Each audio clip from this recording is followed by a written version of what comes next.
Hari Om. Let's start with the prayer. Om Sahana Bhavatu Sahanau Bhunaktu Saha Viryam Karavavahai Tejasvinavadhitamastu Mavit Vishavahai. Om Shanti Shanti Shanti. It's the Guru Stotram. Chinmayam Vyapiyat Sarvam Trailokyam Sacharacharam Tatpadam Darsitam Yena Tasmai Sri Gurave Namah. Om Sri Gurubhyo Namah. Hari Om. So we have introduced some new concepts last time. How exactly a perception occurs. Now I have to restate a little bit to understand clearly. When I look at the object, I need a light to fall on the object for me to recognize there is an object. So without the presence of that light, I do not know whether the object exists or not. So in the pitch dark room, I cannot establish the presence or the absence of the object there, because I cannot see reflected light coming. So I need a light to see object. But we also mentioned I need an object to recognize the light also. This I gave an example of why the sunlight that is all pervading, but I cannot see the sunlight unless there is a moon there, and only when the moon is reflecting, then I know that it is sunlight there that causing the moon to reflect and make the moon as a luminous entity in the sky. Now that moonlight falls on the objects. So when I see the objects on a full moon night, what I am seeing, now look at carefully. When I look at the object, what I am looking, I say I am seeing the object. What you are seeing is the sunlight falling on the moon, getting reflected by the moon, falling on the object, getting reflected by the object, falling into my retina, and that is what I am seeing. So what I am seeing is the sunlight, not even the object, not even the moon. It is the sunlight that I am seeing, but I say I am seeing an object. So meditation, now you can see simply, meditation is seeing or recognizing that I am sunlight that I am seeing while looking at the object in the full moon night. That is shifting my attention to what actually it is than what I think it is. And this becomes an important. Now let's analyze a little bit more this perception. The same thing happens. The light of consciousness falling on the mind, getting reflected, and the reflected light of consciousness is called Chidabhasa, and that light now falls on the thought and getting further reflected back, and that's called the knowledge of the thought. Now what is happening? Now where is the thought? Why thought formed? Thought formed because there is an object. And how the object has become a thought? Because my senses are gathering information and going to the object and gathering the information and coming back. Here there is a difference between the Vedantic, Advaitic Vedantic, the interpretation of how the knowledge takes place, which follows closely to Mimamsaka position, and the way the science explains. So coming from a science background, what I gave is a scientific approach. But what is Vedantic, I had also tell you so that you decide what is right. So what Vedanta says is, it is the mind that goes towards the object along with the senses and grasp the object. And the senses will return back along with the mind with the information that the senses can gather about the attributes, and the mind is gathering about the object, and together is information brought as a vritti, as a thought. So essentially the mind is traveling as though to outside to the object and enveloping the object, and the senses along with it is going along with the senses, and the senses are the one that is gathering the sense input, and the mind is, since it is enveloping the whole object, the object and the attributes are brought together as the conscious, as the thought which forms in the mind, and from then on how it is converted into thought, still that black box is there. Information is converted into thought process, and the thought process is same process. Reflected light of consciousness falling on the mind and getting reflected by the thought and back to the mind as the knowledge of the thought. So only difference is mind going out versus the information coming to the mind. That's a scientific explanation versus the Vedantic explanation. But the end result is vritti is forming, a thought is forming, from then on the same story. So we don't need to use unnecessarily mind going out, because this science can explain up to this point as we see, because we know how we see objects through the process of the reflection through the retina and all that. That we have established. So you can take whatever position that appeals to you. But end result is the same. Now, what is happening here?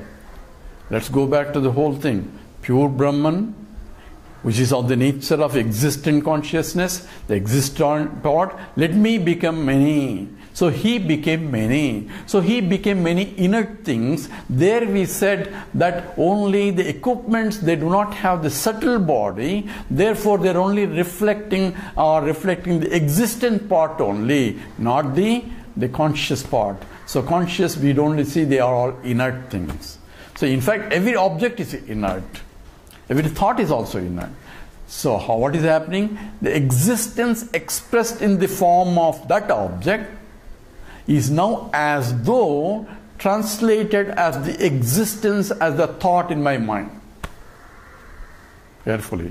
This gross object out there, I cannot see the substance of it because my senses can only gather the attributes of the object. I said because the Brahman is the substratum, I cannot perceive the substratum or substance of it. Therefore, what I am gathering? Through the reflected light, reflected process, because the reflected properties are only coming, and the reflected properties are forming a vritti in the mind. So, existence of an object out there as though translated as existence of the thought. Without the existence of the thought has the close correspondence to the existence of object out there based on the medium of my senses, to what extent it could gather the attributes of the object. If my signs are defective, then the existence of the thought is not exact replica of the existence of the object out there. It's a defective, and that's how we analyze what is prama and what is brahma. What is a false knowledge and what's a real knowledge. Real knowledge is what it is there rather than what I think it is there. This has to be clear. And the thought is generated by the mind in the thought process through the process that I have explained here. And if I say there is a chair out there because I see chair thought in my mind, and therefore there is a chair out there. That's our whole transaction. So world is out there, this object is there, this object is there because I can see, I can hear, I can touch, I can taste, and all these I can smell. All these five senses are operating. Five senses, without the five senses, the object out there cannot be perceived, even if the object is out there. So the world is there. I say world is inert. Who told you the world is inert? Because I can see. But what do you see? I am only seeing reflected, the light coming from that. Reflected properties are coming to me and reaching through my senses and forming a vritti or a thought. And I am paying attention to the contents of the vritti. But what really happened? Go back all the process. Light of consciousness falling on the mind, getting reflected and falling on the thought. It is the light that is getting reflected. Just as it is the light that is getting reflected by the object. It's not the object. Object is still there. But the light is getting reflected. I'm having a chair image in my mind. Chair is still there, but the image in my mind. This is the real process. Now I'm concluding the chair in my mind is the chair out there. This is my inference now, where I had to do a transactional reality, because when I go and sit there, I know what I saw is what is there. All these things we have established before. Now we'll ask the question, is there really chair there? Now think about it. If I put my hand here, you say your hand is there. You are seeing my hand, right? But think again. Look at the whole process. Light is falling on the hand and getting reflected by the hand. It is falling into your retina, and what you are seeing is not the hand, but you are seeing only an image of the hand as reflected by the light that is falling on it. The light that is behind the hand in this side is not falling on your hand, on your mind. So you cannot see what is behind this side of the hand. You only see the frontal vision where the light that is falling on that is getting reflected onto your, essentially onto your mind. And therefore, thought here is just nothing but the light that is falling only. There is no, not hand is here, but what is only the light image. Now, when I say I am seeing your hand, but you are not paying attention to the light that is falling on the hand. What you are seeing is only light, but you are paying more attention to the object that is reflecting the light rather than the reflecting light. Now, if I pay attention, because if I remove the hand, even though there is a light there, you cannot see that light. So you need this hand for you to see the light, to recognize the light. At the same time, I have to give up that I am seeing the object, but pay attention to what I am really seeing is the light coming back from the hand. Same thing has to apply in the thought. When the thought rises in the mind, thought contents are the contents of the attributes of the object that I see. So when the light of consciousness falling on the mind, getting reflected by the thought and reflected back, it's only the reflected light from the thought. But my attention is on the thought contents rather than the light of consciousness that is getting reflected by the thought. Therefore, I am paying attention to the object that is reflecting, just as I am paying attention to the object, my hand, rather than the light coming. Even though object is required for you to recognize the light, but my attention is dragged to the object that is reflecting rather than the reflected light itself. Although, actually, you are only seeing the light of consciousness. Now, where is the inert now? Inert is only in your mind. What you are seeing is only light of consciousness all the time. It is knowledge only. I see the world is there. How do you know? Because I can see. What do you see? I see reflected light of consciousness only all the time.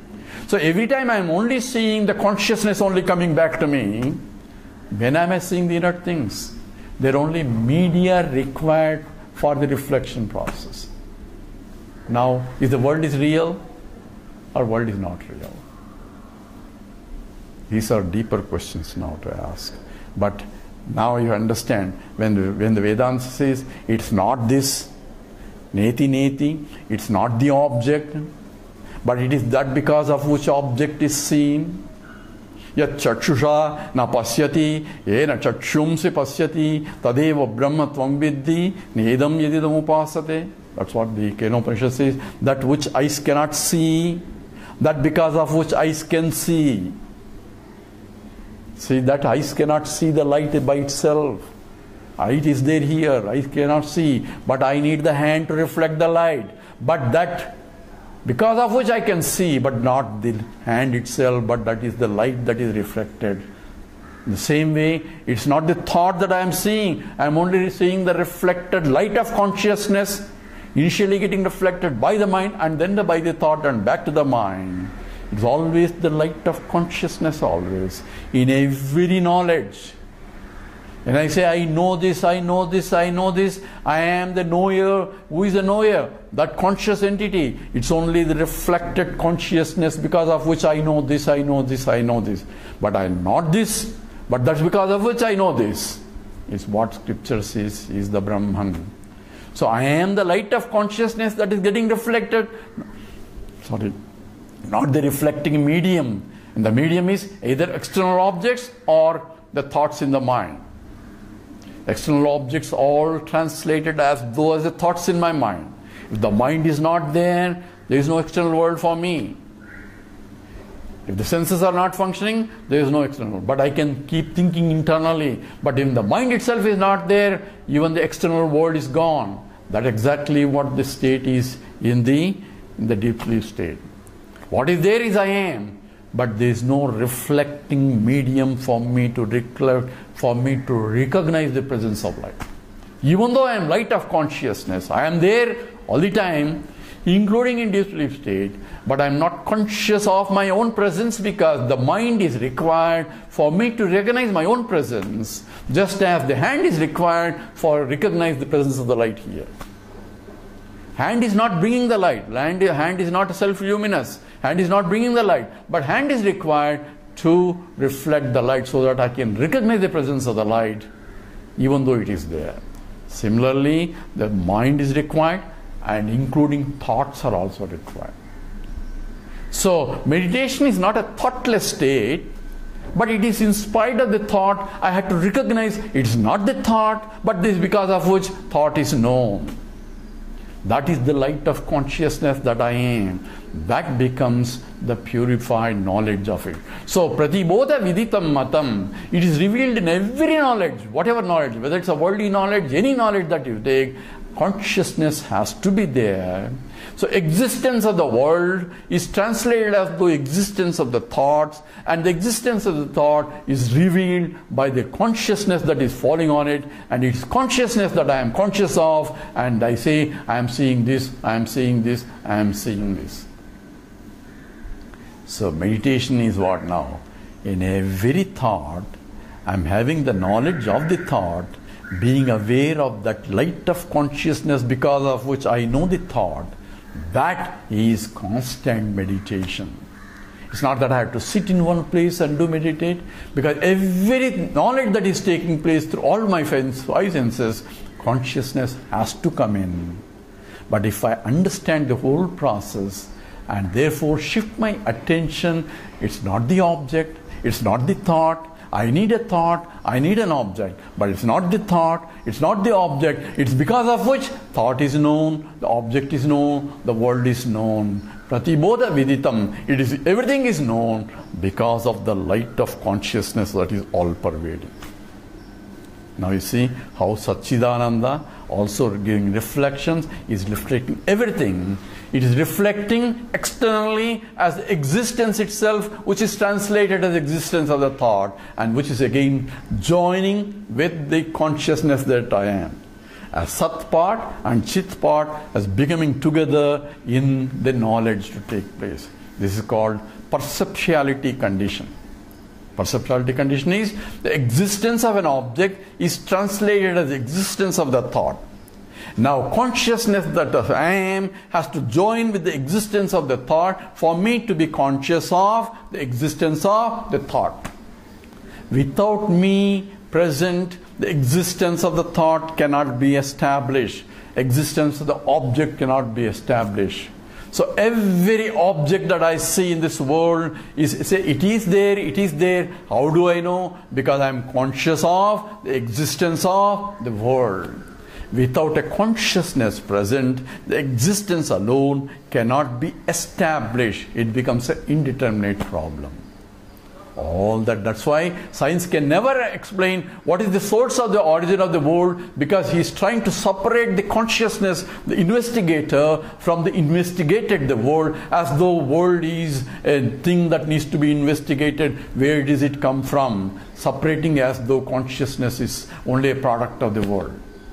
Consciousness has to be pre-existing in order for me to know that even the world exists, even the world originated, and consciousness cannot originate itself. There is no beginning for consciousness, but there is a beginning for the knowledge of all these objects. Why there is no beginning of the object? Because how do you know? If there is beginning of the consciousness, one should be conscious of the beginning of the consciousness to say there is a beginning of the consciousness. And that consciousness should not have a beginning. Therefore, consciousness is na udeti na astameti. Neither it sets or it's born. It is ever-present consciousness all the time.